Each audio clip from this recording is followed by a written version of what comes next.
D.C. Senator Bill Hagerty, also former U.S. ambassador to Japan, for his perspective on today's proceedings and the news out of China as well. Senator, good to have you with us. It's great to be with you again, Shannon. Thank you. Okay, so just about everybody agrees that the Democrats are not going to win over an additional 17 Republicans that they need to get to conviction. So what is this about? This is about politics, plain and simple, Shannon. What's happened is the Democrats have chosen to stop the work of the United States Senate in the middle of a pandemic, in the middle of a recession, at a time that we're going through a presidential transition. And what they're doing is they're putting us through an unconstitutional, in my view, an unconstitutional show trial. You know, the remedy for impeachment is removal from office. President Trump is no longer the president. The Chief Justice isn't presiding. President Trump is a private citizen.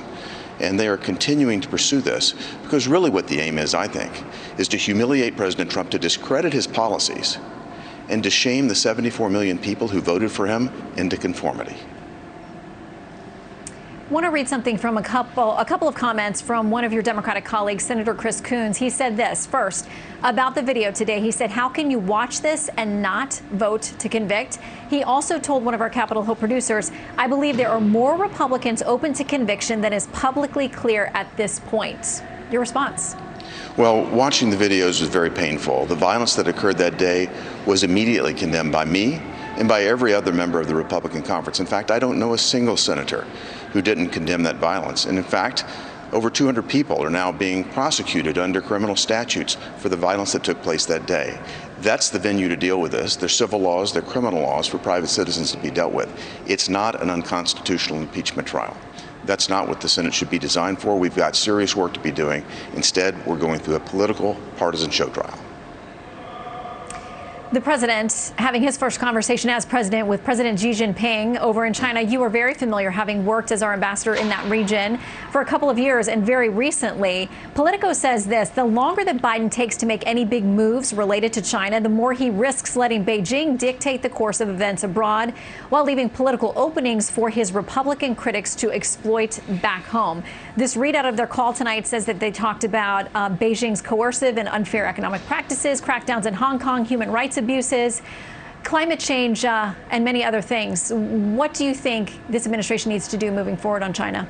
Well, more than talk. I read the readout as well, and I was pleased to see that President Biden called out Xi on some of the nefarious actions that China has undertaken. But China is moving aggressively every day.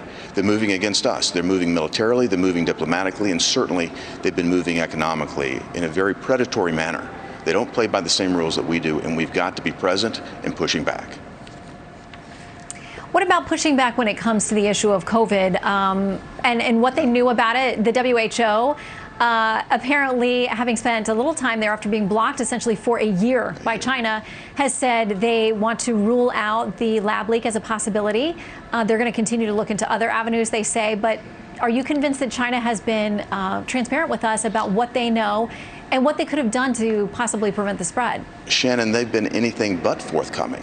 I mean, you recall what happened back in January of last year, February. It was a huge cover-up.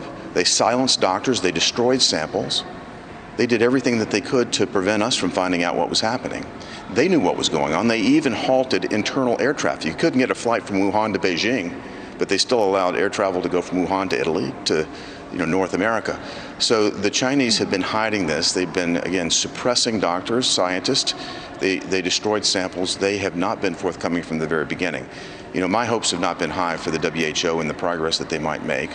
The leadership at the WHO has been strongly linked to China, and they've been touting Chinese propaganda from the very beginning. I hope they'll get to the root cause of this. I certainly think that should happen, but I'm not very optimistic.